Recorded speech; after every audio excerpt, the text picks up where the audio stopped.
자, 여러분 같이 기도하고 공부 시작하겠습니다. 하나님 은혜와 사랑을 감사합니다. 또 저희들을 이 자리에 부르시고 하나님의 귀하신 말씀을 또 우리들이 함께 묵상하며 나누게 하심을 감사합니다. 하나님의 말씀을 읽으며 또 이 말씀을 통해서 하나님의 거룩한 마음, 저희를 향하신 거룩한 뜻을 우리 함께 찾아나갈 수 있도록 도와주시옵소서. 감사합니다. 이 자리에 함께하지 못한 이들 어디에 있든지 하나님의 은혜와 사랑으로 도우시고 보호하옵소서. 예수님의 이름으로 기도합니다. 아멘. 자, 베드로전서 3장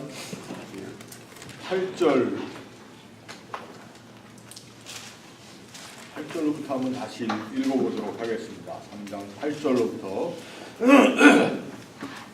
한번 찾으셔서 3장 8절로부터 읽겠습니다. 마지막으로 말하노니 너희가 다 마음을 같이하여 동정하며 형제를 사랑하며 불쌍히 여기며 겸손하며 악을 악으로 욕을 욕으로 갚지 말고 도리어 복을 빌라. 이를 위하여 너희가 부르심을 받았으니 이는 복을 이어받게 하려 하심이라. 그러므로 생명을 사랑하고 좋은 날 보기를 원하는 자는 혀를 금하여 악한 말을 그치며 그 입술로 거짓을 말하지 말고 악에서 떠나 선을 행하고 화평을 구하며 그것을 행하라. 주의 눈은 의인을 향하시고 그의 귀는 의인의 간구에 기울이시되 주의 얼굴은 악행하는 자들을 대하시느니라 하였느니라. 또 너희가 열심으로 선을 행하면 누가 너희를 해하리요.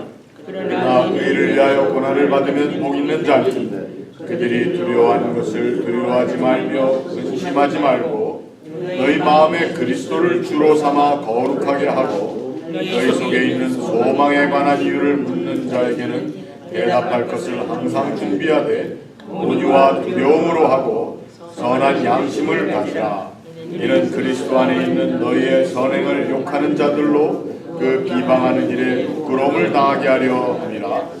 선을 행함으로 고난받는 것이 하나님의 뜻일진데 악을 행함으로 고난받는 것보다 나으니라.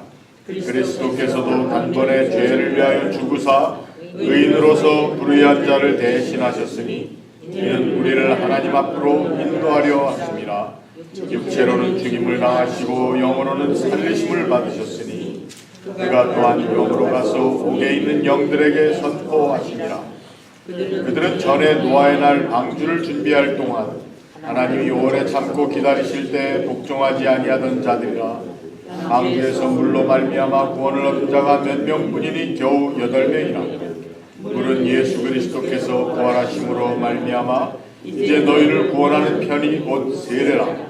이는 육체의 더러운 것을 제어버림이 아니요 하나님을 향한 선한 양심의 간군이라. 그는 하늘에 오르사 하나님 우편에 계시니 천사들과 권세들과 능력들이 그에게 복종하느니라. 아멘. 자, 오늘 여기 마지막으로 말하노니 하면은 아주 중요한 말이라는 뜻이죠. 뭐 다른 거 다 얘기했지만 이제 마지막으로 얘기한다. 8절, 9절, 10, 11, 12 쭉 나오는 내용에 주제가 뭡니까? 8절서부터 12절까지 내용. 선을 위해서 고난을 받는. 선을 위해 고난을 받으라. 또 그렇죠. 여기 그 고난을 받으라라고 하는 말은 사실 없어요. 제가 이걸 이제 소위 말하는 트릭 퀘스천입니다. 고난을 받으라는 말은 없고 여러분들이 가지고 계신 성경의 소제목으로 선을 위한 고난 이렇게 돼 있으니까 우리 고난 얘기를 자동적으로 하게 되는데 이게 틀렸다는 것이 아닙니다. 그러나 여기는 뭐라고 그랬나 하면은 선한 일을 한 것에 대해서 쭉 써놨습니다. 그럼 이게 얼마나 선을 행하는 것이 어려운가. 더군다나 내가 어려운 자리에 있는데 무슨 얼어 죽을 선을 행하냐. 이게 이제 그 당시 사람들이 생각하던 마음의 자세였습니다. 내가 자, 그래서 그렇게 선을 행하기가 어려운 자리에 있는 사람들에게 선을 행하라고 하면서 어떻게 보면은 행함으로 우리가 구원받는 건 아니라고 사도 바울이 많이 얘기를 했지 않습니까? 그런데 선을 행하라는 거예요. 그리고 그 선을 행하는 일을 통해서, 그것을 통해서 10절 말씀을 보면은 생명을 사랑하고 또 뭐라고 그랬습니까? 좋은 날 보기를 원하는 자는 이렇게 나와 있습니다. 생명을 사랑하고 좋은 날 보기를 원한다라고 하는 그 말 자체는 찬송가의 가사입니다. 소위 말하는 초대교회 사람들이 시편에 나오는 찬양시의 내용을 이렇게 얘기를 했는데, 이 생명을 사랑한다라고 하는 말은 그 당시 그리스도인들이 들었을 때는 생명을 사랑하니까 어떻게 돼야 되는 거예요? 그냥 지금 있는 이 생명은 어떻습니까? 아무리 사랑해도 어쩔 수밖에, 죽을 수밖에 없는 것이지만, 여기에 얘기하는 우리가 사랑하는 생명이라고 하는 것이 두 가지로 해석을 할 수가 있습니다.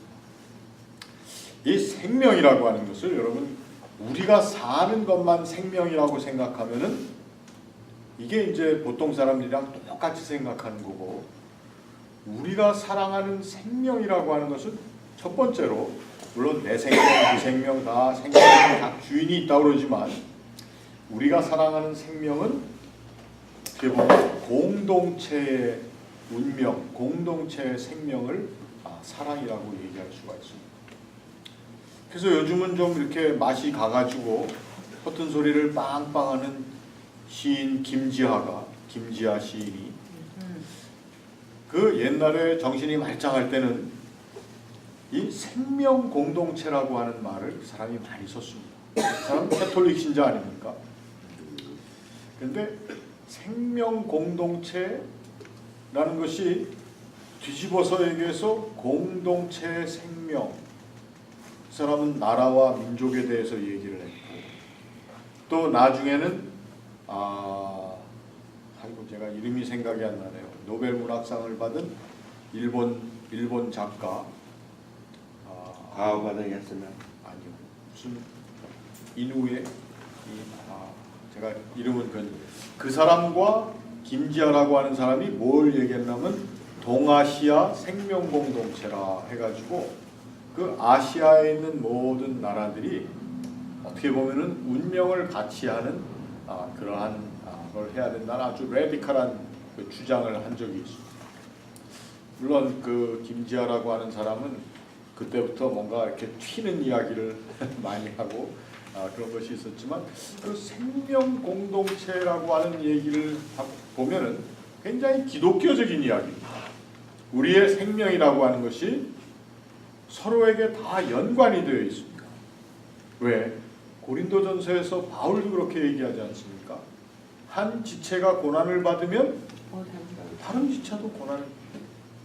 우리에게 아픔이 있으면은, 어떤 사람이 아파하면은 그거 아파하니까 우리는 이 생명 공동체라는 것이죠.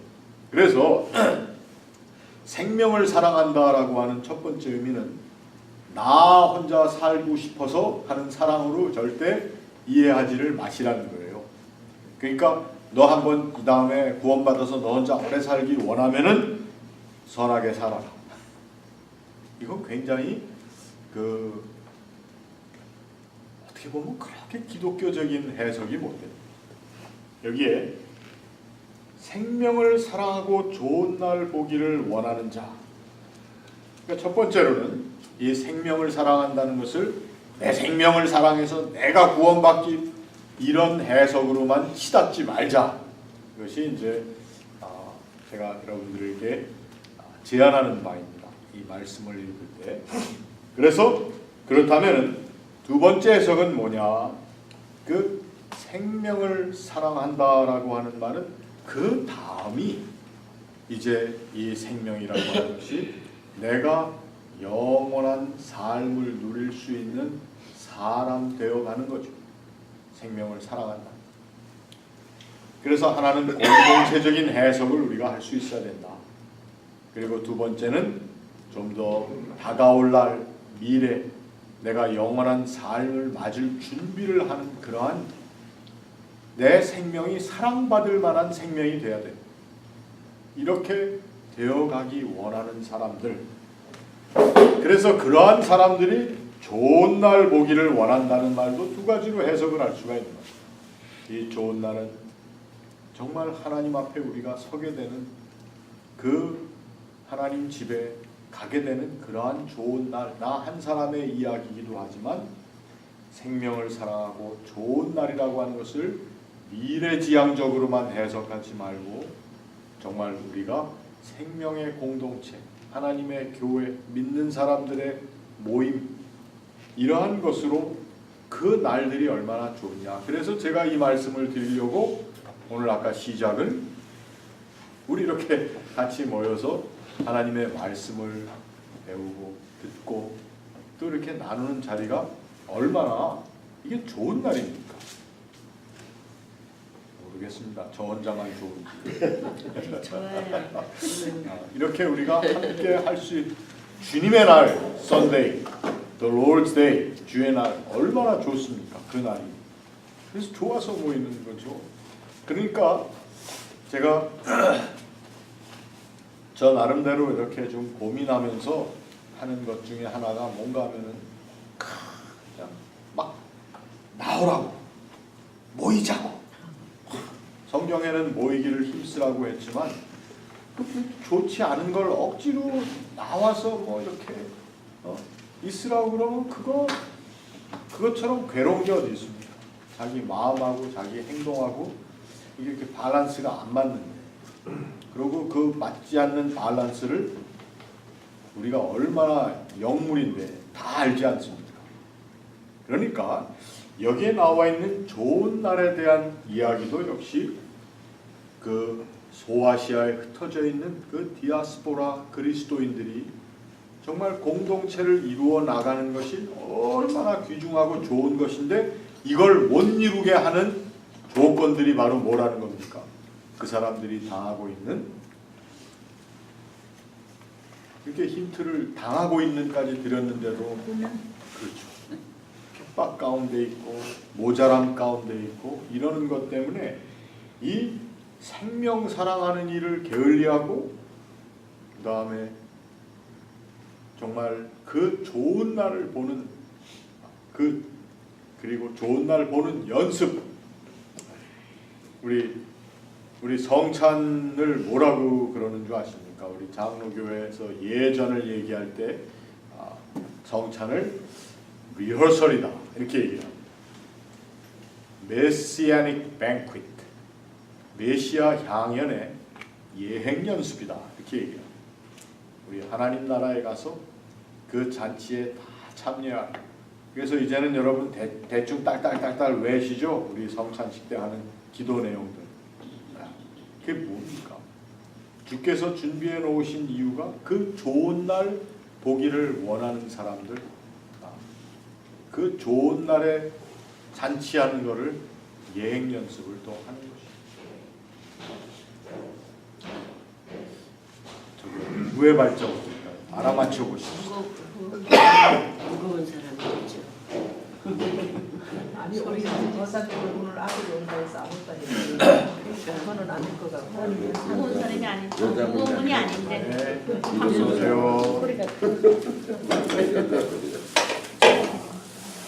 그래서 여러분 여기 나와 있는 생명을 사랑하고 좋은 날 보기를 원하는 사람들이라고 하는 시편에 나와 있는 말씀을 당시 이 찬양의 시로 이 사람들이 많이 불렀다는 것을 우리가 알 수가 있습니다. 초대교회에서는 시편에 나와 있는 내용을 찬양시로 많이 불렀어요.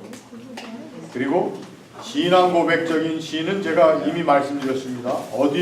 어디에 있는 것 초대교회에 예수 그리스도에 대한 고백을 참 멋있게 한 찬양시가 초대교회에서 쓰던 것이 어디 있다 하고 말씀을 드렸는데, 빌립보서 2장에 나와 있는 말씀, 너희 안에 이 마음을 품으라 그리스도 예수의 마음이니 하면서 그는 하나님과 본체시나, 그게 초대교회의 고백적인 찬양의 시 중에 굉장히 일찍 나온 시 중에 하나. 그처럼 이 초대교회 사람들은 이런 찬양을 불렀습니다. 그러면은 베드로가 오늘 뭐라고 얘기를 하는 건가 하면은, 그러므로 생명을 사랑하고 좋은 날 보기를 원하는 자는 혀를 금하여 악한 말을 그치며 그 입술로 거짓을 말하지 말고, 이 부분이 이분들이 찬양하던 찬양 시의 내용이라는 것이죠. 그 시간에. 그러니까 우리가 찬양하고 신앙 고백하는 대로 한번 살아보자. 그런 내용입니다. 자, 그래서 8절로 다시 가면은 너희가 다 마음을 같이하여, 그 다음에 동정한다. 동정한다는 말 긍휼히 여기고 아파하고, 그 동정심 이런 거를 우리 영어로 compassion이라고 그러죠. compassion 하게 되면 아프다는 뜻이고, come 하게 되면 같다는 뜻입니다. 그래서 동정한다, 함께 느낀다라는 뜻이기도 하지만, 그것은 아픔을 함께 느끼고, 그리고 사랑하며, 불쌍히 여기며, 겸손하며, 그 다음에 여기에 그 다음에 나와 있는 것이 악을 악으로 욕을 욕으로 갚지 말고, 이거는 예수님이 하신 말씀 그대로 여기에다 베드로가 쓴 겁니다. 3년 동안 따라다니면서 예수님께 엄청나게 혼돈하고, 마지막 자리에서도 베드로는 칼을 뽑아들었던 사람 아닙니까? 그러니까 자기의 이야기, 베드로서 읽을 때 제일 하는 것이 베드로의 지나온 날의 이야기를 우리가 한번 해보면, 이거는 굉장히 자기 고백적인, 그리고 자기를 향한 그러한 말씀입니다.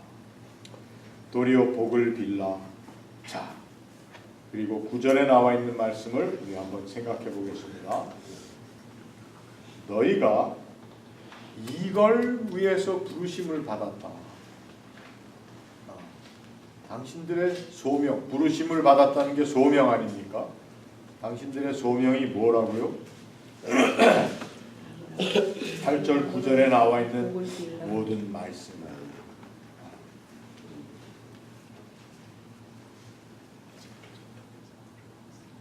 그러면은 이것이 소명이 어떤 면에서는 굉장히 우리가 따르고 지키기 힘든 그러한 가르침처럼 들리지 않습니까? 가르치기 힘든, 따라서 하기 힘든. 소명이 원래 그렇죠. 정말 내가 가장 내 마음에 기쁨과 감격이 있으면서도 그걸 해나가는 과정에는 내가 아픔도 보고 세상에, 그래서 지난 시간에 제가 프레드릭 뷰크너라는 장로교 목사님 작가의 이야기를 해드리지 않았습니까? 그런 자리니까 이것이 굉장히 어려운 자리. 많은 사람들은 그 자리에 가는 것을 참 힘들어하는데, 이 부르심을 받은 이유는 그 다음에 이어서 복을 이어받게 하니다. 자, 복을 빌어주라고 그랬는데, 복을 빌어주기 힘든 사람에게 복을 빌어주라고 해놓고서는 그 다음에 이어서 복을 받게 된다는 거예요.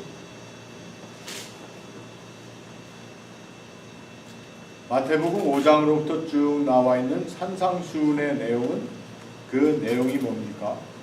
바로 복 있는 자라는 뜻입니다. 복 있는 자. 우리 교회에서 늘 말씀드리는 것은, 이제 따갑게 들으신 분들도 계실 겁니까? 여기 있습니다. 복은 어떻게 정의를 내린다? 복. 뭘 많이 가지면은 복이죠. 뭘 많이 가져도 복이고, 많이 챙기게 돼도 복이고, 많이 누려도 복이고, 다 복인데, 근데 정말 복의 잣대는 양에 있지 않고 거리에 있다. 거리. 그 거리는 무슨 거리냐?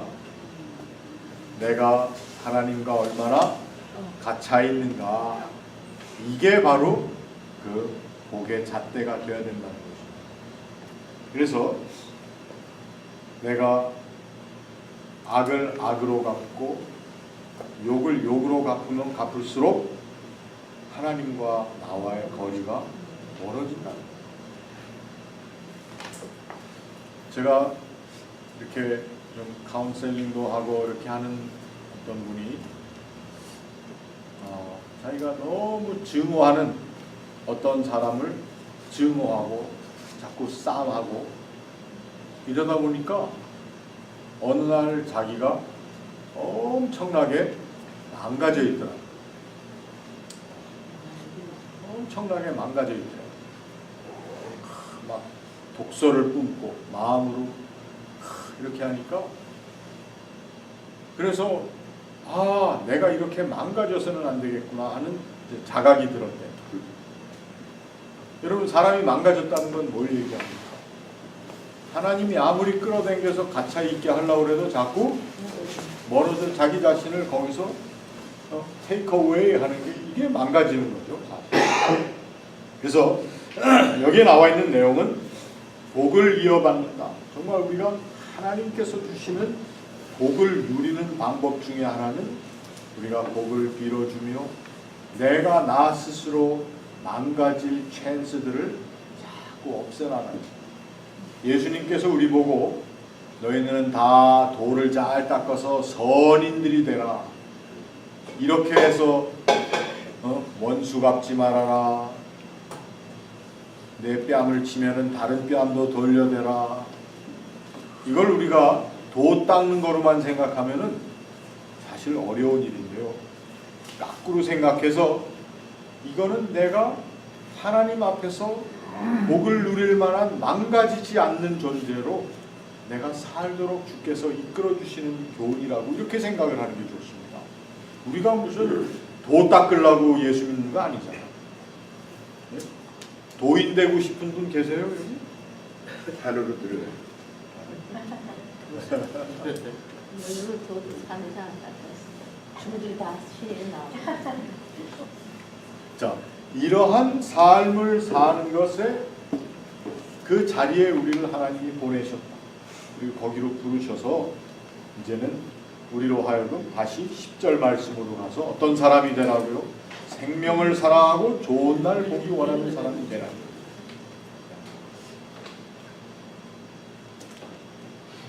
그리고는 그 앞에서 한 이야기를 다시 한번 어떻게 보면은 반복하고 있습니다.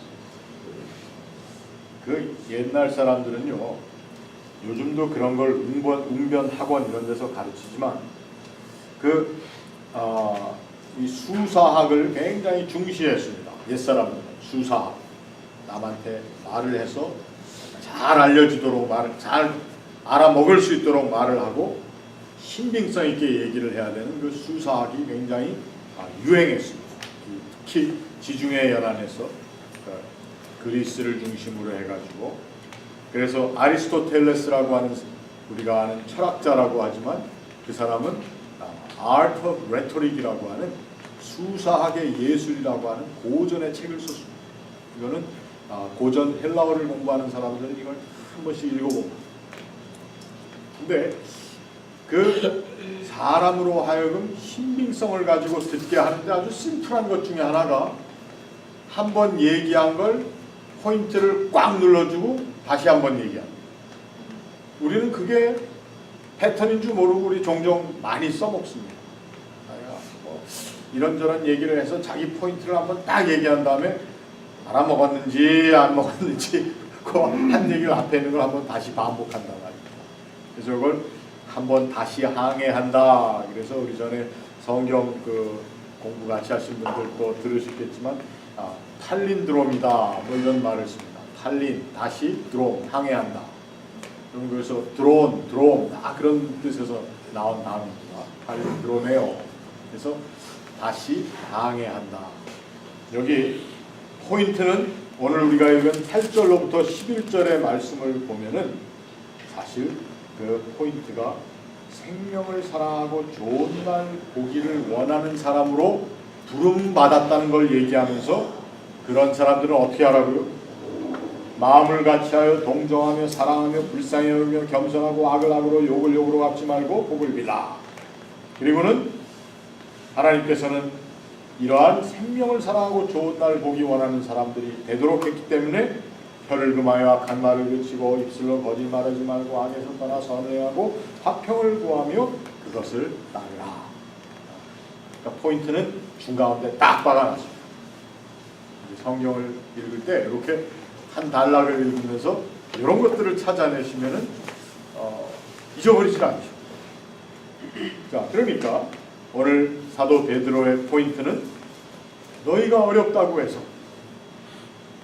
부름받은 자리에서 해야 할, 말하자면 하나님의 복을 이어받을 사람으로 부름받은데 그 자리가 뭐 하는 자들하고요? 생명을 사랑하고 좋은 날 보기를 원하는 마음으로 산다. 복습. 생명을 사랑한다는 것의 두 가지 의미를 너무 어렵게 설명을 드리는데, 첫 번째는 생명을 사랑한다는 것은 생명 공동체, 하나님께서 나에게 주신 지금 이 우리의 믿음을 나누고 하는 사람들이 사랑의 공동체가 될 수 있도록 사랑하는, 왜 그렇게 하기가 어려우니까.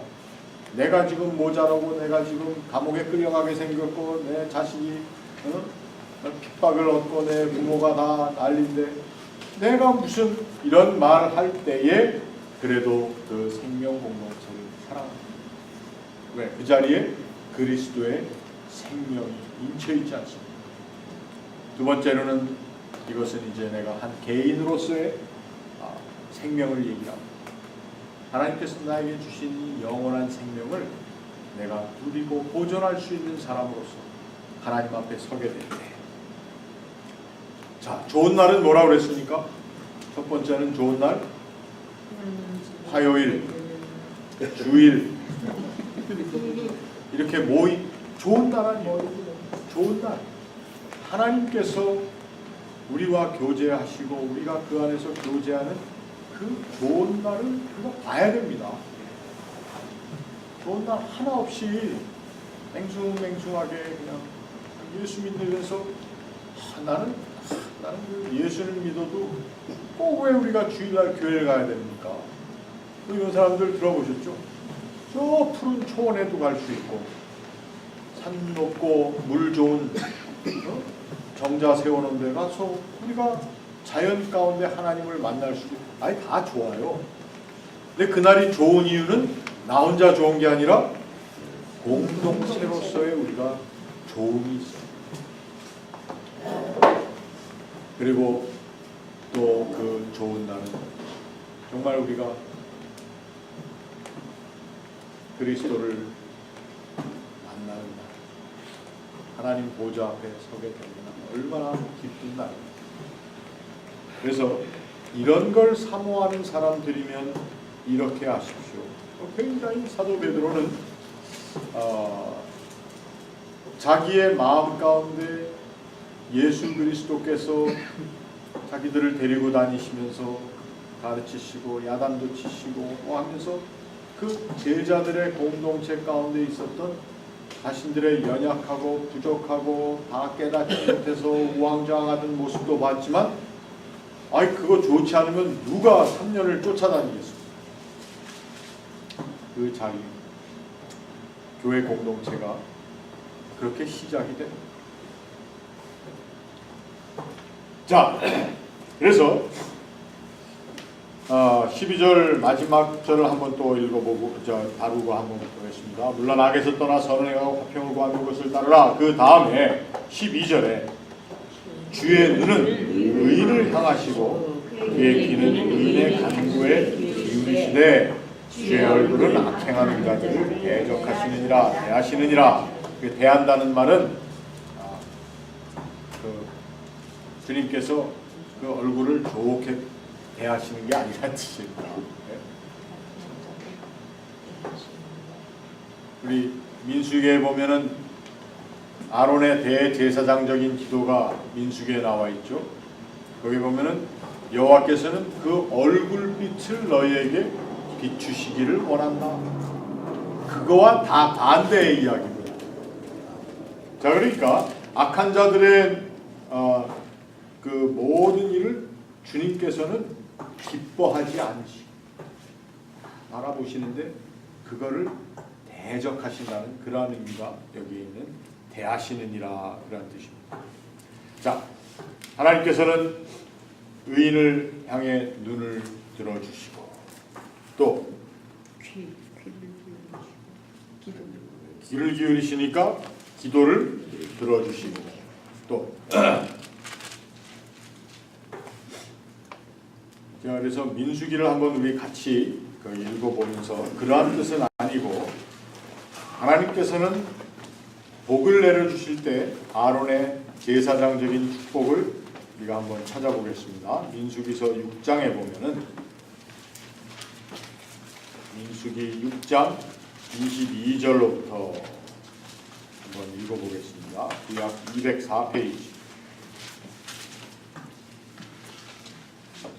자, 읽습니다. 22절부터 찾으셨습니까? 여호와께서 모세에게 말씀하여 이르시되 아론과 그의 아들들에게 말하여 이르기를 너희는 이스라엘 자손을 위하여 이렇게 축복하여 이르되 여호와는 너희에게 복을 주시고 너를 지키시기를 원하며 여호와는 그의 얼굴을 내게 비추사 은혜 베푸시기를 원하며 여호와는 그 얼굴을 내게로 향하여 두사 평강 주시기를 원하노라 할지니라 하라. 그들은 이같이 내 이름으로 이스라엘 자손에게 축복할지니 내가 그들에게 복을 주리라. 아멘. 주 너를 지키시고 그 얼굴을 내게 돌리시오. 아시죠? 그 찬송가 주로 축도송 때 하는데 그게 이 아론의 제사장의 기도입니다. 축도.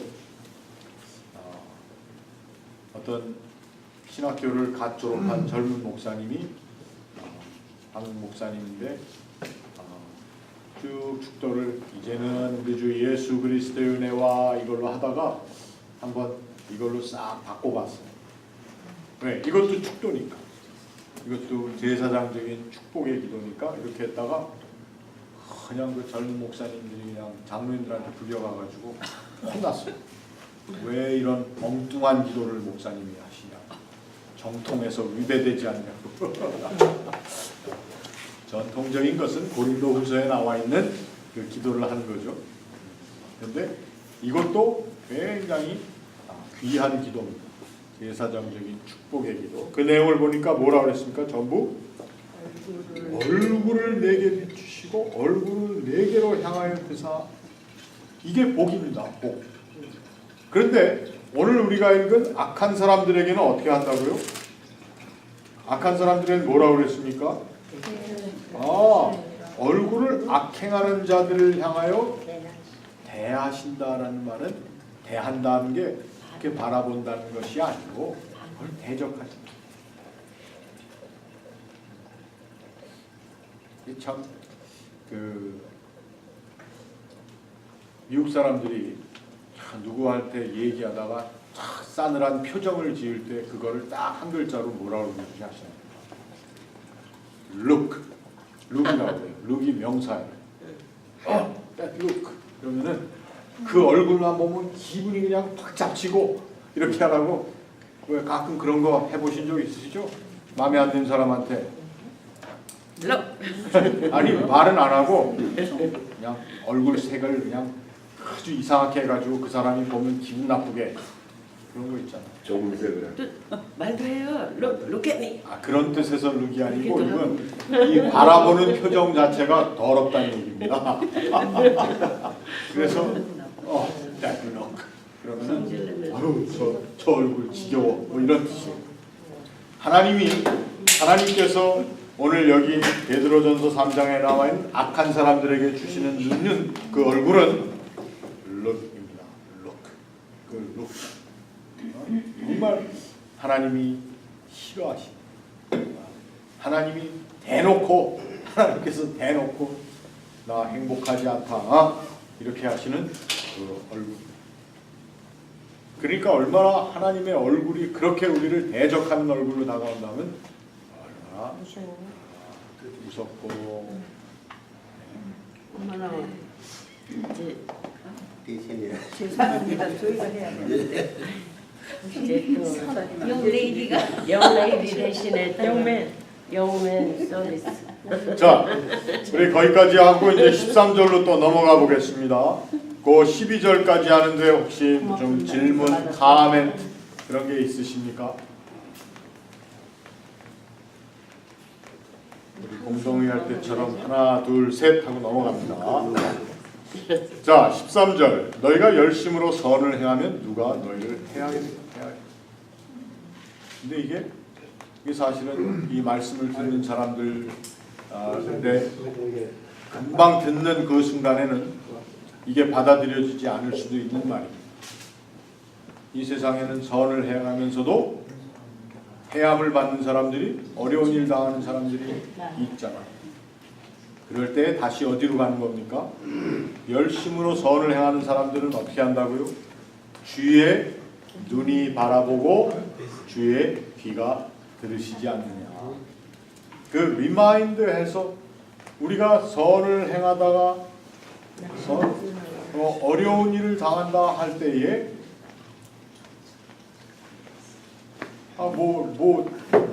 무슨 보상이 있겠습니까? 당장 눈에 띄는 보상은 없겠지만 방금 12절에 여기에 나와 있는 하나님의 눈이 의인을 향하시고 하나님의 귀는 의인의 간구에 그 귀를 기울이신다. 자, 그 얘기를 하면서 선을 행함으로 고난을 받는다는 것이 복 있는 사람들입니다. 그래서 여기에 14절에 뭐라고 그랬냐면 그들이 두려워하는 것을 두려워하지 말며 근심하지 말고, 그래서 그들이라고 하는 것은 어떤 사람이에요? 하나님이 네.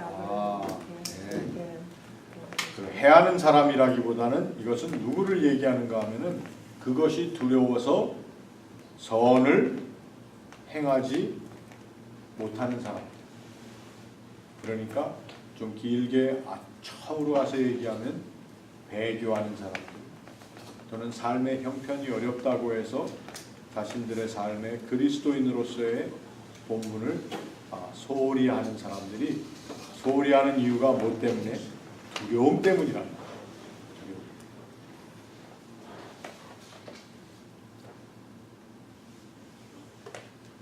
자, 그래서 우리 미국 장로교에서 선교 전략을 세운 그 큰 컨퍼런스가 한 10몇 년 전에 있었습니다. 우리 시카고 지역에서 있었는데,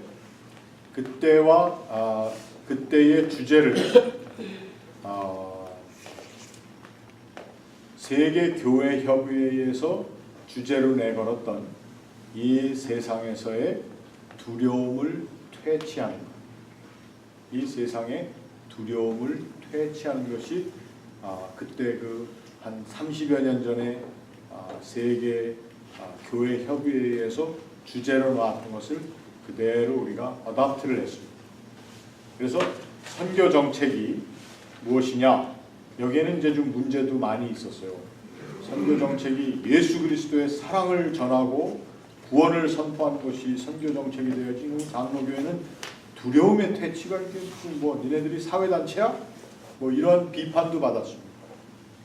그런데 우리 사람들이 너무 생각을 안 하고 남이 이렇게, 그 사람들은 얼마나 고민하고 생각을 해서 그러한 주제를 냈을 텐데, 회의 참석도 안 하고 신문 기사만 본 사람들이 무슨 얼어 죽을 교회 모임에서의 선교 전략이 두려움의 퇴치냐?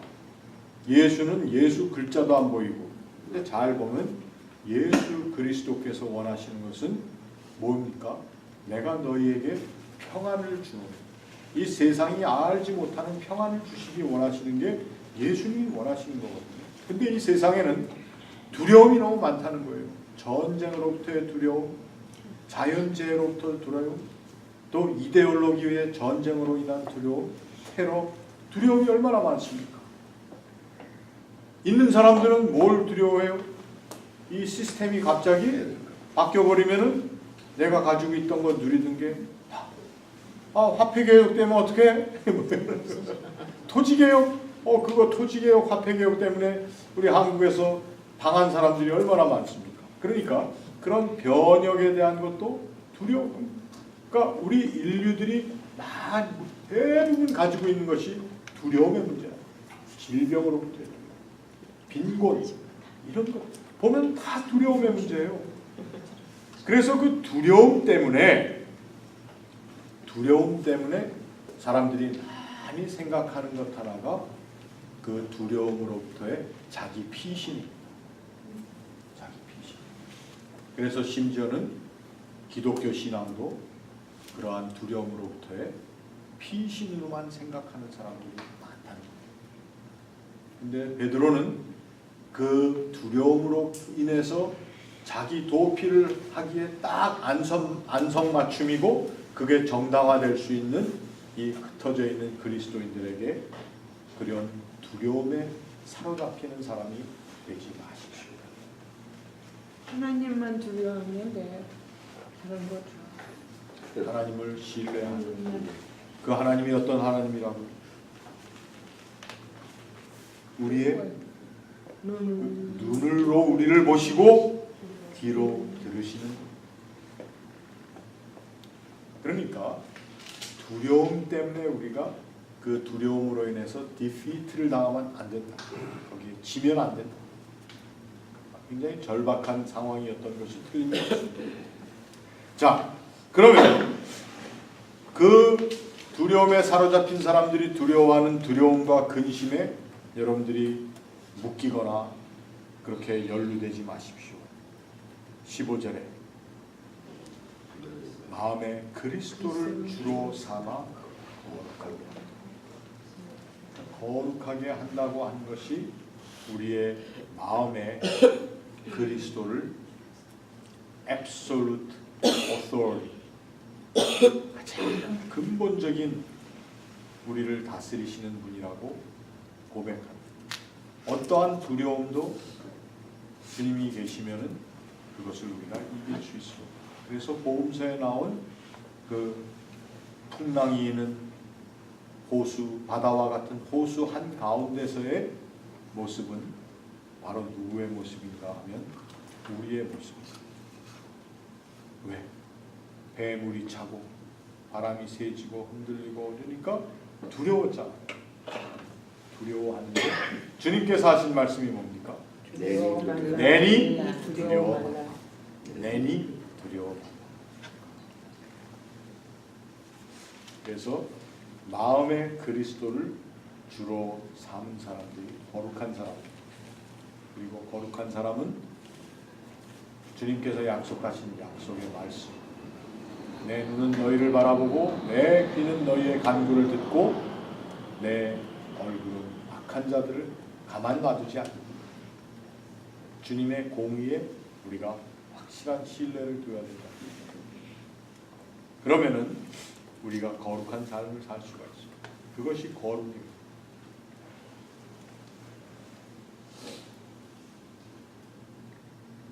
도대체 어떻게 그럴 수 있냐? 아까 우리는 좋은 날 보기를 원하고 생명을 사랑하는 사람입니다. 그렇기 때문에 우리는 이렇게 삽니다. 얘기하는 건 도대체 무엇 때문에 그렇게 살아? 이렇게 너희의 소망에 관한 이유를 묻는 자들에게는 대답할 것을 항상 준비해야 합니다.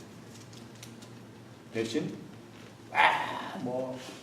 내가 믿는 건 이러고 나는 뭐 이러고 막 이렇게 하는 게 아니고 온유와 두려움으로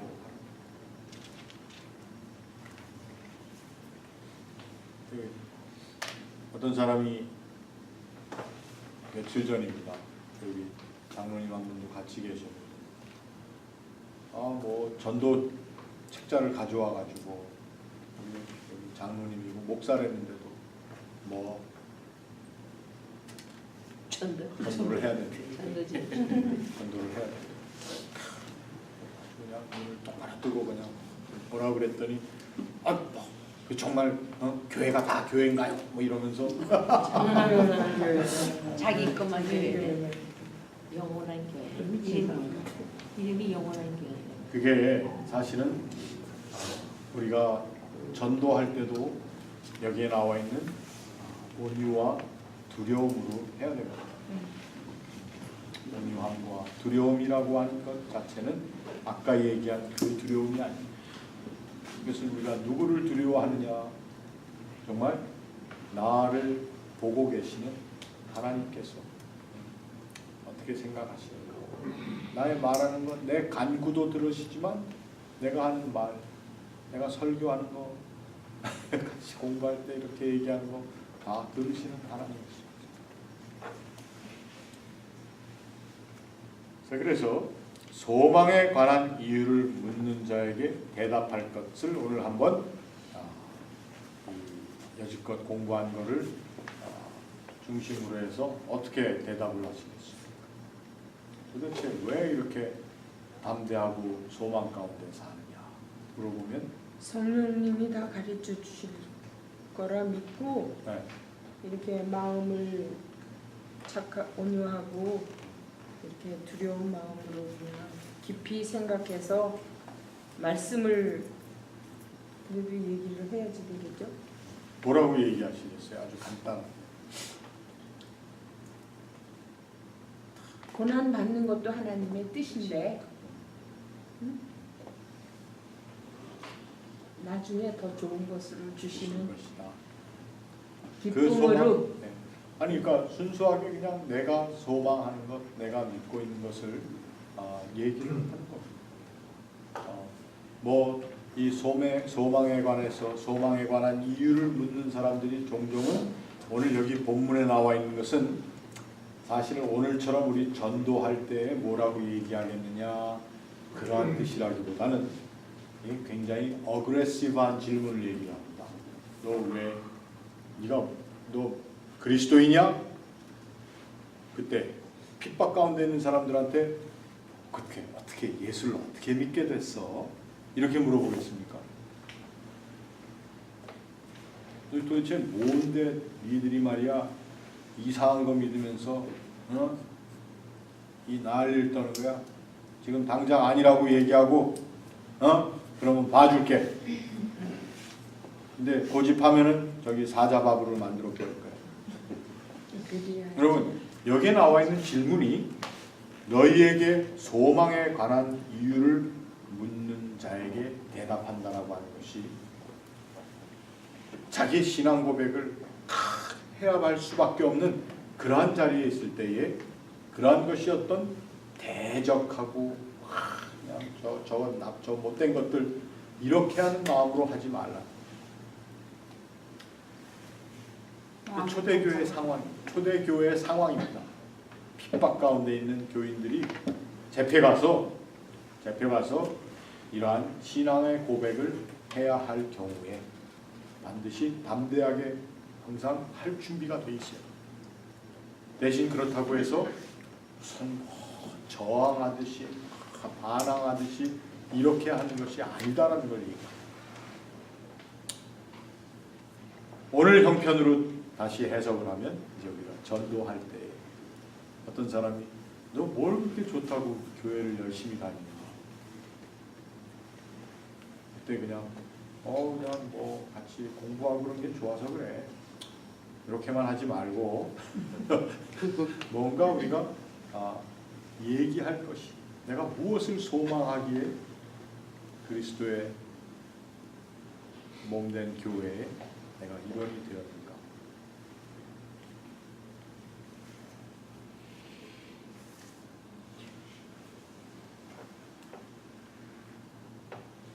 답을 얘기해 보자고 그랬더니 전부들 아니 여기 있잖아요. 8절에 내가 마음을 성필상 목사님 그리스도의 우리가 그리스도의 마음을 겸손한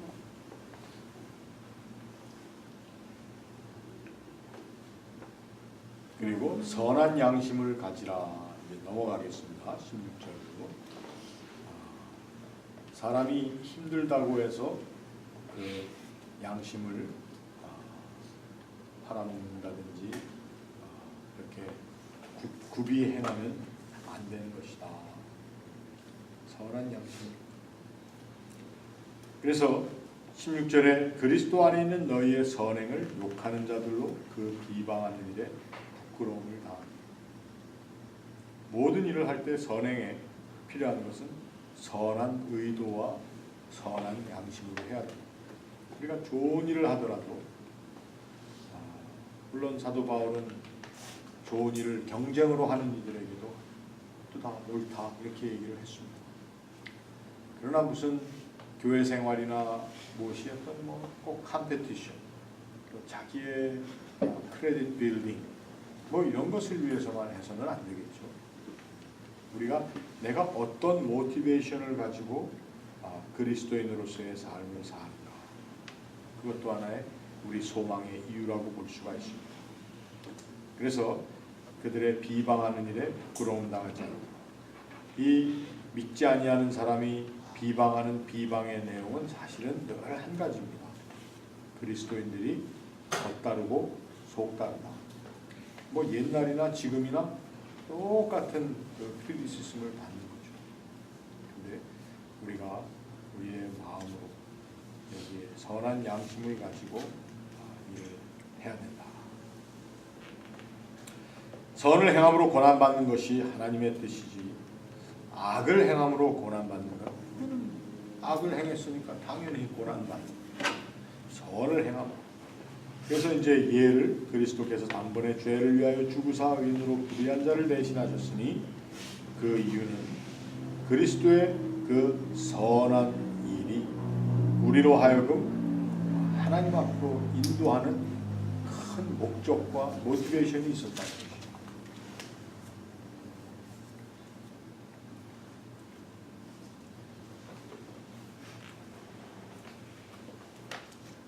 조심스럽게 읽어야 하는 것이 바로 육체로는 죽임을 당하시고 영으로는 살리심을 받으셨으니, 이 부분이 이제 이런 성경의 구절들이 항상 초대교회 이단들에게 많은 빌미를 주는 그러한 구절 중에 하나겠죠.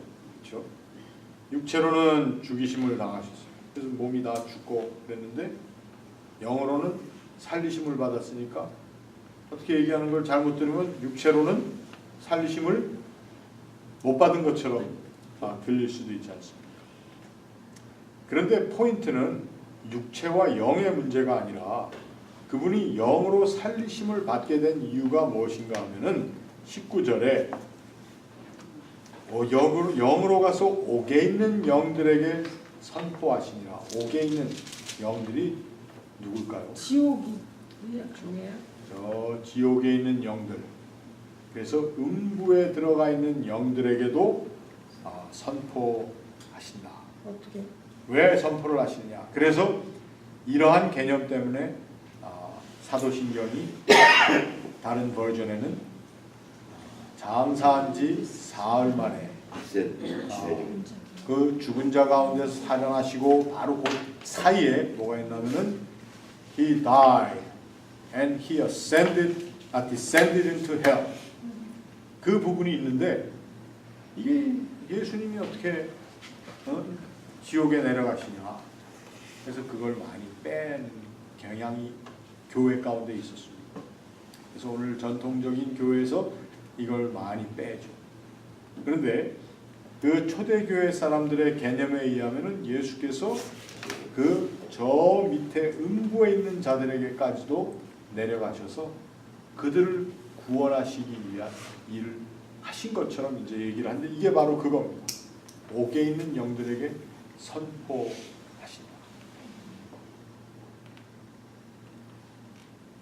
그런데 그 옥에 있는 영들에게는 구원의 선포라기보다도 사실은 그들의 행위에 대한 그들의 믿음 없고 그들이 하나님의 말씀을 순종하지 못한 것에 대한 하나의 오늘 베드로가 얘기한 것은 정말 그 순종하지 않음으로 그 자리에 간 자들 그들에게 정말 마치 거지 부자와 거지 나사로의 이야기를 우리 읽어보면은 누가복음에 나오죠.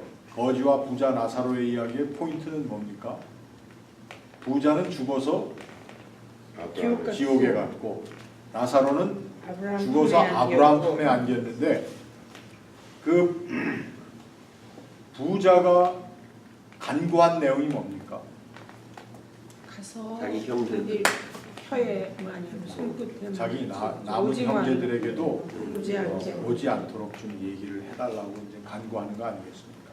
그러니까 이 사람들이 다 이제 지옥에 내려가 있는 사람은 순종하지 못한 사람들이다, 그런 뜻입니다. 오늘 이 말씀을 보면은 주께서 영으로 옥에 있는 영들에게 선포하신 말씀이 무엇이냐? 그들은 하나님이 오래 참고 기다리셨는데도 순종하지 않았던 그러한 사람들. 그러니까 오래 참으시는 하나님 앞에 순종하지 않는 자들에게는 전혀 구원이 없다라고 하는 사실은 거꾸로 그들을 구원하기 위해서 내려가셨다라기보다 그거에 대한 어떻게 보면 확인입니다.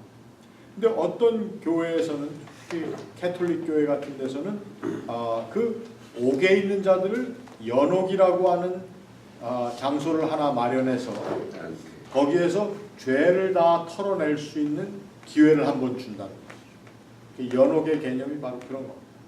그것도 그래서 캐톨릭 교회에서는 성경에 근거한다고 얘기를 하고 있습니다. 그래서 연옥을 영어로 펄게토리라고 합니다. 펄게토리. P-U-R-G-A-T-O-R-Y. 펄게토리. 그래서 펄게토리가 어디서 나왔냐면은 펄징. 컴퓨터에서 데이터 다 삭제하는 걸 펄징 한다고 하잖아요. 그리고 깨끗하게 하는 거. 목사들이 어느 교회 부임해 가면은 우리 미국 장로교나 어느 게 다 그렇습니다. 목사들이 부임해 가면은 우리 목사님들이 뭘부터 먼저 하냐면 롤 펄징을 먼저 합니다. 롤. 교회 등록 교인의 명단을 다시 한번 정리를 해요. 그 이유가 뭘까요? 참 재미있고 슬픈 이야기인데, 아니 자기가 갔는데 그 교회가 교인이 300명이라는 거예요. 가보니까 주일 예배에 한 100명도 안 나오는 것 같아요. 그럼 나중에 잘못했다가는 자기가 와서 교인들이 다 줄었다는 소리를 듣기 싫으니까 맞아 샷해보는 거야. 그래서 그거를 롤 펄징을 꼭 합니다.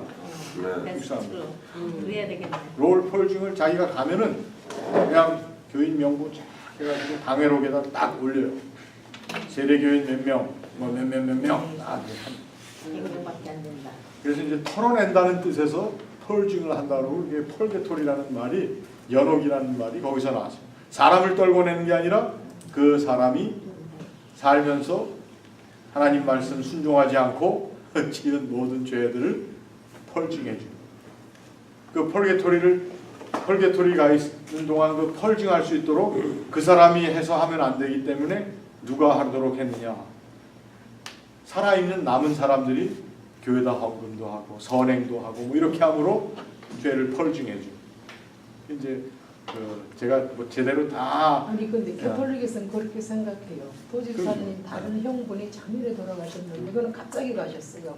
그리고 잘 안 믿었어. 성당에는 등록 해놨는데 근데 그 신부님 밑에 있는 분들이 알잖아요. 근데 그 아주버님을 위해서는 뭐 맨날 기도를 해야 된대요. 그리고 어디다 금검을 하면서 맨날 기도를 해야지 천국을 가신다고. 그렇죠. 그게 이제 캐톨릭의 캐톨릭은 그렇게 연옥에서 낙원으로 예, 그 주위에 있는 분들이 근데 그거 돈으로 헌금을 해야 되는데 헌금을 한쪽마다 미사를 돌아가신 다음에 교회에서도 그렇게 하죠.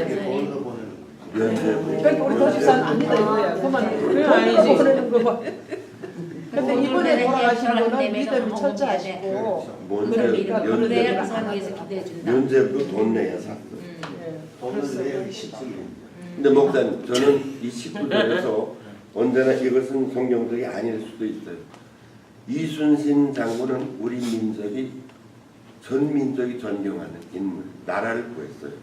그런데 그 당시엔 복음도 없었고 뭐 예수가 전파되지도 않은 상황인데 이 구절에서 저는 어떤 구원의 감격을 언제나 느껴요. 왜냐면 예수님이 굳이 이 초월적인 시간, 그러니까 뭐 이순신이 그 우리하고는 먼 시간이 있었지만 예수님이 가서 전파하실 때는 초월적인 시간 상태에 있기 때문에 뭐 옛날에 뭐 세종대왕이다 이순신 따질 거 없이 구원의 기회를 주시지 않았냐. 저는 언제나 그걸 느끼는 게 한민족이 존경하는 인물을 과연 영원한 지역에 보낼 수 있을까?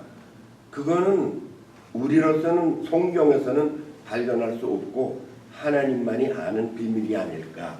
저는 그렇게 고민하면서 이것은 지금 그렇게 해석하다가 그걸 포기하고 목사가 된 분이 지금 하고 계세요. 그분은 뭐 좀 민족주의자였기 때문에 이 성경을 민족주의 입장에서 다 거절했었는데 지금은 목사가 돼서 어떻게 해석하는지 한번 만나서 다시 한번 듣고 싶은데 그 전에 그런 얘기를 했어요. 그분이 예수를 영접하기 전에 그런 의견을 내는 거예요. 그런데 저도 늘 이 대목에서는 그게 걸려요. 딴 사람 말고 이순신, 세종대왕 두 사람은 쏘리제. 우리가 심판 때.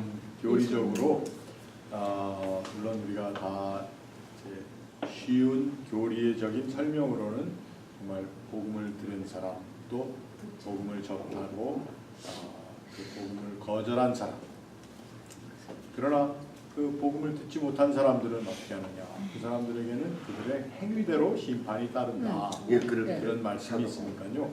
현재 우리가 사람의 구원에 관해서는 우리가 전적으로 하나님께 맡겨드려야 됩니다.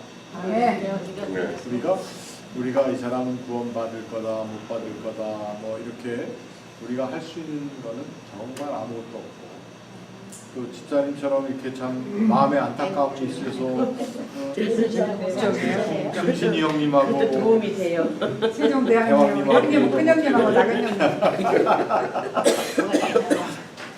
받아들였을 것 같아요. 하나님께 예수님이 맡겨, 영에서 전할 집사님. 때 걱정은 하나님께 이순신도 맡겨. 회개하고 받아들이고 다세상도 받아들일 것으로 믿어요. 아멘. 주님께서는 그 두려워하지 말고 불순종하던 자들에게 대한 선포, 오늘 여기 나와 있는 말씀을 불순종하는 자들에 대한 엄한 선포로도 받아들일 수가 있고, 또 예수께서 그 안타까움으로 거기까지 내려가셔서 근데 이게 교리적으로 설명도 어렵고 막 이렇게 하니까 예수님이 무슨 여러 개를 내려가시냐, 지옥에 내려가시냐, 그래서 사도신경에서도 우리가 안 하는 거죠.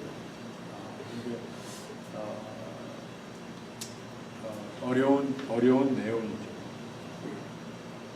자, 그러면서 자연스럽게 이런 것이 이제 우리가 이해하는 이 성경을 쓴 이 사도 베드로의 그 글 방식인데, 사실 방주에서 물로 말미암아 구원을 얻은 자가 몇 명뿐이니 겨우 8명이라 이렇게 얘기해 놓고선 자신이 쓴 편지의 내용 중에 물을 딱 집어가지고 이제 이야기를 해주십니다. 그 물이라고 하는 것이 그냥 물이 아니고 세례다. 그래서 방주에서 물로 말미암아 구원을 얻은 자가, 참 해석이 일방적인 해석이죠. 물로 말미암아 구원은 받았지만 또 다른 것은 물로 말미암아 심판을 받았지 않습니까? 근데 여기서는 물로 심판하는 얘기는 안 하고 이 물을 구원의 도구로 이제 설명을 하고 있는 거예요. 뭐랑 연관을 시켜서? 세례와 연관을 시켜서. 그래서 그러면서도 뭐라고 얘기를 하냐면 물이 어떤 씻음의 의미 이상의 것이다. 더러운 것을 씻어버리는 것, 제하여 버리는 것만이 아니라 하나님을 향한 선한 양심에 갖는 것.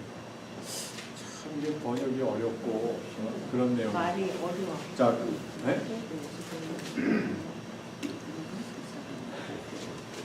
이경자 원사님이 베드로는 구약에 관해서 별로 좀 모르는 사람이었던 것 같다는 그런 얘기를 하셨는데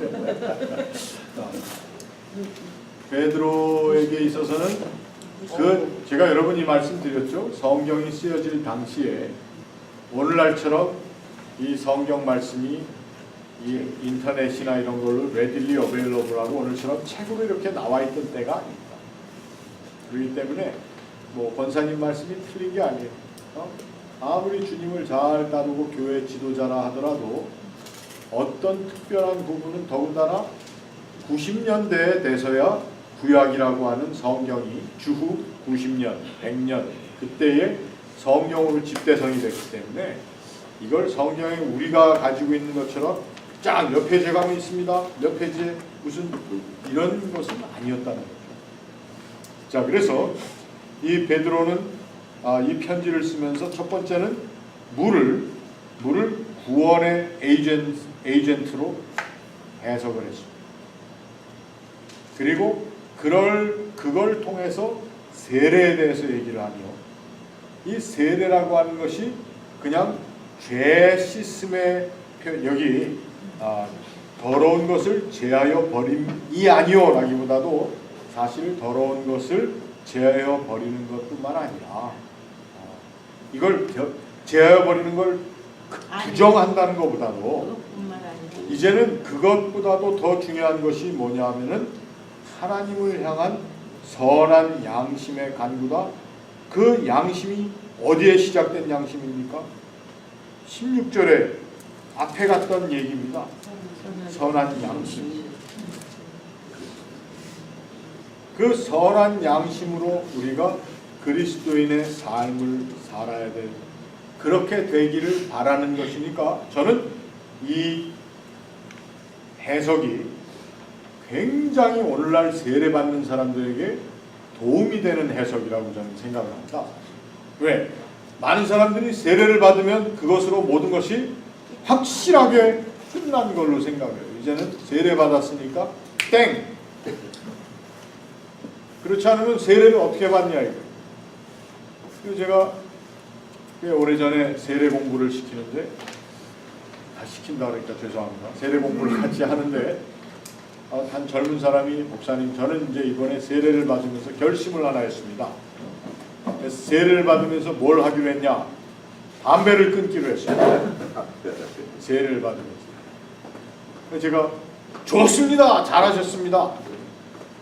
그렇게 해야 되는데 그것도 참 귀한 일이네요. 결심으로 해서 그렇게 하는 건 좋은데 자, 질문을 제가 뭐라 그랬냐면은 그러다가 어느 날 갑자기 또 옛날 버릇이 찾아와서 그 사람이 담배를 폈어요. 아니 지금 그 사람이 폈다는 얘기가 아니고요. 폈어. 그러면은 이 사람의 마음 가운데 어떤 게 있겠습니까? 세례도 필요. 이거 세례 다 받았는데 완전 꽝이네. 말짱 꽝이네. 이런 생각이 들게 된다.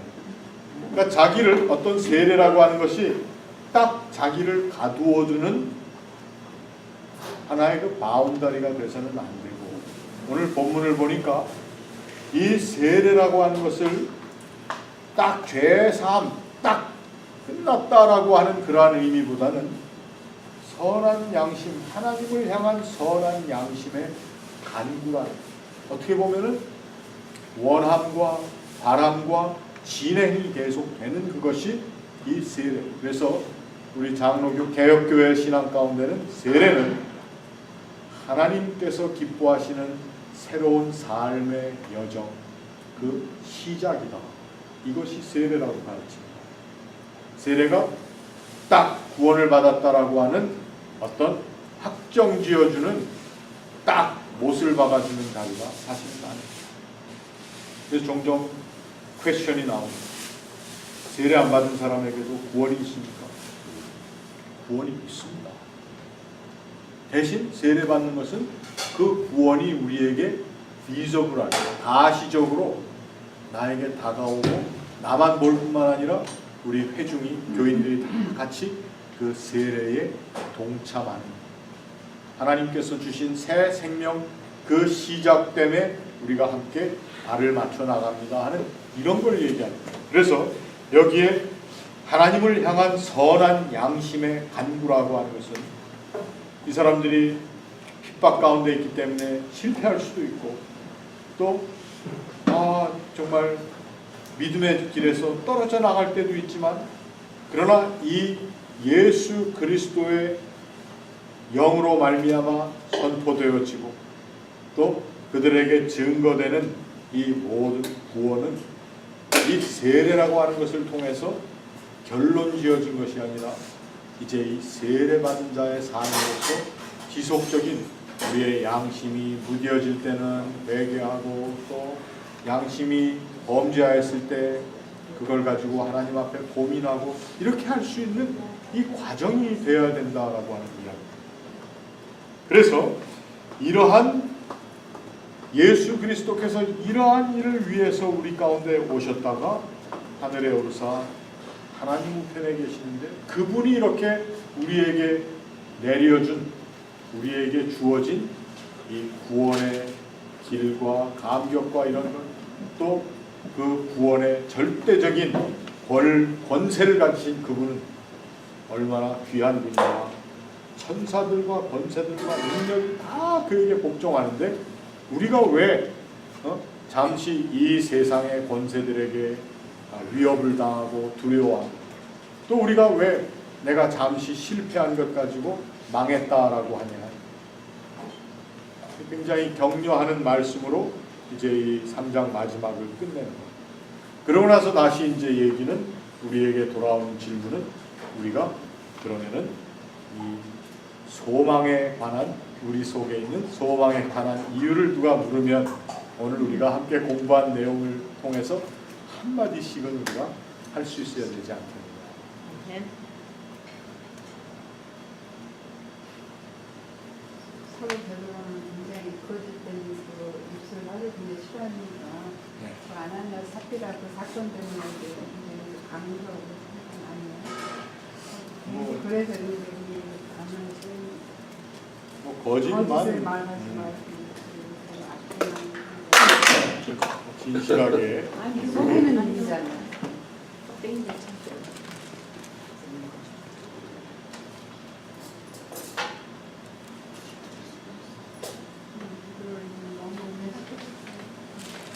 자,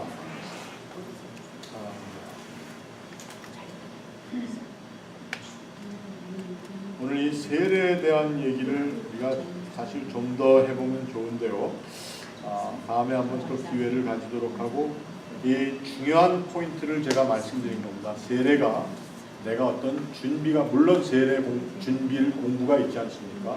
입교, 세례문답 준비 많이 있고다 하지만 그것은 우리가 우리 자신을 준비시키다는 것이지 우리가 세례 받을 만한 존재가 돼서 세례를 받는다는 것은 절대 아닙니다. 똑같은 이유에서 우리가 성례를 얘기할 때 성찬도 마찬가지입니다. 그 떡과 잔을 받을 만한 존재이기 때문에 우리가 나와서 그 떡과 잔을 받는 것은 절대로 아닙니다. 그러면 왜 성찬은 적어도 우리 장로교에서 얘기할 때 한 주일 그 주를 포함해서 2주일 전에 공고를 해야 되느냐? 그 왜 그렇습니까? 우리는 뭐 공고할 필요가 없죠. 매달 첫째 주일이 우리 성찬 주일이니까. 근데 왜 준비하라고 그러냐? 기도로 준비하십시오. 성찬을 왜 기도로 준비합니까? 내가 두려움으로 자기 자신을 준비시키지만 여러분 그 준비가 내가 받을 만한 자로서의 준비가 아닙니다. 내가 받을 만한 자로서의 준비가 아니라 내가 그 은총을 필요로 하는 사람이라고 하는 절대적인 자기 자각의 준비입니다. 그리고 이제 좀 더 구체적인 의미에서는 사실 주 앞에 나올 때에 예물을 드리다가 형제에게 범죄한 일이 생각납니다. 어떻게 하라고 그랬죠? 사화하고 예물을 거기에 두고 사화하고 저도 성례를 하면서도 저에게 어떤 것이 있냐면 다 용서하고 한 것 같은데도 아직도 제 마음에 제거하지 못한 쓴뿌리의 모습을 보면 이걸 어떻게 하나 하는 그런 마음이 생깁니다. 그러면 내가 이 옷을 벗어버리고 이걸 내가 언제 이걸 할 수가 없지, 이렇게 하는 것이 아니고 나의 이 모습을 하나님께서 오늘은 그 시커먼 가운으로 가려 주시는구나. 근데 저는 3장까지 공부하면서 한 가지 큰 의문이 있어요. 네. 그 많은 갈릴리 바다에 어부들이 많은데 예수님은 베드로를 수제자로 벌써 아시고 엄벙덤벙 잡힐 때까지 배반할 줄도 알면서도 베드로 선수를 이 위대한 서신을 써서 2000년간 교회사를 지배할 만한 인물을 될 걸로 아셨다, 그렇게 확신하고, 또 하나는 나는 많은 설교를 들 때 베드로가 무식한 어부다, 난 그 설교자가 무식하다. 내가 이걸 공부하면서 그런 많은 시편과 경을 다 인용을 해요. 그냥 쓴 게 아니고 구약을 얼마나 달달 외우면은 이 사람 고기 잡는 시간보다 더 많은 시나고그에서 경을 외지 않았을까? 그러니까 이렇게 인용을 할 수 있고, 사도 바울과 도금가는 위대한 명서를 쓸 때는 예수님이 미리 보고 선택하지 않았나, 그런 확신이 지금 오고 있어요. 지금 교회 반석을 세우잖아요, 예수님께서. 지금 고난과 거룩과 소망에 대해서 집약되고 있는데, 정말 베드로 소신을 읽을 때도 우리가 영감으로 성령의 감격과 감동과 받는데, 베드로는 한 수 더 떠서 거기에 행위를 많이 강조하면서도 우리에게 은혜가 된다는 게 놀라워요. 이 장자리가 좋은 말씀이에요. 우리가 전에도 얘기를 했지만 그 인트로덕션 할 때 베드로에 대해서 주님께서 하신 귀한 말씀은 누가복음 22장에 보면은 이 베드로가 예수님을 부인할 것을 얘기하시면서, 그러나 내가 32절입니다. 22장 32절에 그러나 내가 너를 위하여 내 믿음이 떨어지지 않기를 기도하였노니, 과거입니다. 과거 이미 기도하십니다. 너는 돌이킨 후에 내 형제들을 굳게 하라. 그런 말씀입니다. 그러니까 예수님께서 그리고 나서는 베드로야, 내가 내게 말하노니 오늘 다 굴기 전에 내가 3번 나를 모른다고 부인할 것이다, 이렇게 얘기를 하셨더니 베드로의 마음이 어떻겠습니까? 베드로의 깜빡 잊고 그만 부인을 해버렸어요. 그랬더니 부인하는 그 자리에서 예수님께서 베드로가 이 사람아, 나는 네가 하는 말을 뭔지 알지 못하노라 지금 말하고 있을 때 자기고 들더라. 그때 주께서 돌이켜 베드로를 보시니, 부분이 있습니다. 그러니까 베드로를 보시는 주님의 눈은 떠나지 않고 있었던 거예요. 기도도 쭉 해주셨고, 이거를 이 베드로가 자기 제자 시절에 평생에 이거를 잊을 수가 없죠. 그런 마음으로 쓴 것이 베드로죠. 자, 오늘 우리 여기까지 하고 또 부엌에서 막 많이 좋습니다. 자, 같이 기도하겠습니다. 하나님 감사합니다. 하나님께서는 베드로와 같은 또 의직하고 성질 급하고 또 실패에 능한 자들을 또 사용하시고 도우심을 배우게 하심을 감사합니다. 그러나 또한 우리들이 하나님이 허락하신 선한 양심을 가지고 늘 주를 바라며 간구하는 믿음의 여정에서 늘 하나님 보시기에 아름답고 귀한 삶을 살도록 도와주시옵소서. 오늘 또 귀한 말씀을 함께 나누고 좋은 식탁을 대합니다. 준비하신 손길 위에 은혜 주시고 또 함께 나누는 저희들 도와주시옵소서. 사랑의 공동체가 되게 하시고 또 저희들이 좋은 날 바라보는 믿음의 담대함 또 인내하는 순례를 저희들이 잘 감당하도록 도와주시옵소서. 감사하며 예수님의 이름으로 기도합니다. 수고하셨습니다.